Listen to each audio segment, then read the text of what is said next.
हरे कृष्णा कृष्णा कृष्णा हरे हरे, हरे राम राम राम हरे हरे। सुबह के 5 बजे हुए हैं और आप सभी लोग देख रहे हैं द भगवद गीता शो। आज की इस वीडियो में हम आपको भगवद गीता के पहले अध्याय के 7वें श्लोक के बारे में बताने जा रहे हैं। अस्माकं तु विशिष्टाये तानि बोधति ज्योतम नायकामम सैन्यस्य संज्ञार्थम ताब्रवीमि ते। अस्माकं तो विशिष्टाये तानि बोध द्विजोत्तम। दुर्योधन द्रोणाचार्य से कहता है कि हे द्विज श्रेष्ठ, जैसे पांडवों की सेना में श्रेष्ठ महारथी हैं, ऐसे ही हमारी सेना में भी उनमें से कम विशेषता वाले महारथी नहीं हैं। प्रत्युत उनकी सेना के महारथियों की अपेक्षा ज़्यादा ही विशेषता रखने वाले हैं, उनको भी आप समझ लीजिए। तीसरे श्लोक में पश्य और यहाँ निबोध क्रिया देने का तात्पर्य है कि पांडवों की सेना तो सामने खड़ी है, इसलिए उसको देखने के लिए दुर्योधन क्रिया का प्रयोग करता है, परंतु अपनी सेना सामने नहीं है, अर्थात अपनी सेना की तरफ द्रोणाचार्य की पीठ है, इसलिए उसको देखने की बात ना कहकर उस पर ध्यान देने के लिए दुर्योधन ध्यान दीजिए क्रिया का प्रयोग करता है। नायकामम सैन्यस्य संज्ञार्थम ताब्रवीमि ते।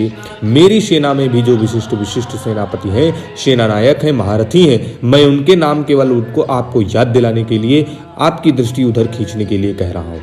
संज्ञार्थम पद का तात्पर्य है कि हमारे बहुत से सेना नायक हैं, उनके नाम मैं कहाँ तक कहूँ, इसलिए मैं उनका केवल संकेत मात्र हूँ, क्योंकि आप तो सबको जानते ही हैं। इस श्लोक में दुर्योधन का ऐसा भाव प्रतीत होता है कि हमारा पक्ष किसी भी तरह कमजोर नहीं है, परंतु राजनीति के अनुसार शत्रु पक्ष चाहे कितना ही कमजोर हो और अपना पक्ष चाहे कितना ही सबल हो, ऐसी अवस्था में भी शत्रु पक्ष को कमजोर नहीं समझना चाहिए और अपने में उपेक्षा, उदासीनता आदि की भावना किंची मात्र भी नहीं आने देनी चाहिए। इसलिए सावधानी के लिए मैंने उनकी देश सेना की बात कही और अब आपकी सेना की बात कहता हूँ। दूसरा भाव यह है कि पांडवों की सेना को देखकर दुर्योधन पर बड़ा प्रभाव पड़ा और उसके मन में कुछ भय भी हुआ, कारण कि संख्या में कम होते हुए भी पांडव सेना के पक्ष में बहुत से धर्मात्मा पुरुष थे और स्वयं भगवान थे। जिस पक्ष में धर्म और भगवान रहते हैं, उनका सब पर बड़ा प्रभाव पड़ता है।